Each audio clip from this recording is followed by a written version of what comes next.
Hi అండి. అందరూ ఎలా ఉన్నారు? బాగున్నారా? ఈరోజు చికెను, మామిడికాయ కర్రీ ఎలా వండుకోవాలో చూసేద్దాం రండి. స్టవ్ వెలిగించుకొని గిన్నె పెట్టుకొని నూనె వేసుకోవాలండి. నూనె వేడెక్కిన తర్వాత ఉల్లిపాయ ముక్కలు, పచ్చిమిర్చి ముక్కలు కూడా వేసుకొని బాగా వేగనివ్వాలి. అవి వేగిన తర్వాత అందులో చికెన్ వేసేసుకొని మూత పెట్టుకొని మగ్గనివ్వాలండి. మగ్గేలోపు మనం మసాలా అయితే ప్రిపేర్ చేసుకుందాం. మిక్సీ జార్ తీసుకొని అల్లం, వెల్లుల్లి, జీలకర్ర, ధనియాలు, అలాగే చిన్న దాల్చిన చెక్క, 2 లవంగాలు, 2 యాలకులు తీసుకొని పేస్ట్ అయితే చేసుకున్నాను. ఈలోపు అయితే చికెన్ మగ్గిపోయిందండి. ఇందులో మనం కొంచెం పసుపు, అలాగే టేస్ట్‌కి సరిపడా సాల్టు, కారం కూడా వేసేసుకొని ముక్కకు పట్టేటట్టు బాగా కలుపుకోవాలండి. ఇది కలుపుకున్న తర్వాత ఇందులో మామిడికాయ ముక్కలు కూడా వేసేసుకోవాలి. మామిడికాయ ముక్కలు వేసుకొని ఒకసారి బాగా కలుపుకొని ఇందులో ముందుగా ప్రిపేర్ చేసుకున్న మసాలా కూడా వేసేసుకొని ఒక గ్లాస్ వాటర్ అయితే వేసుకోవాలండి.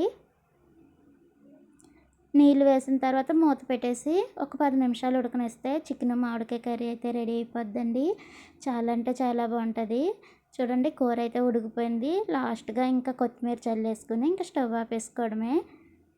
ఒకసారి మీరు కూడా ఒకసారి ట్రై చేసి కూర ఎలా వచ్చిందో నాకు కామెంట్ చేయండి.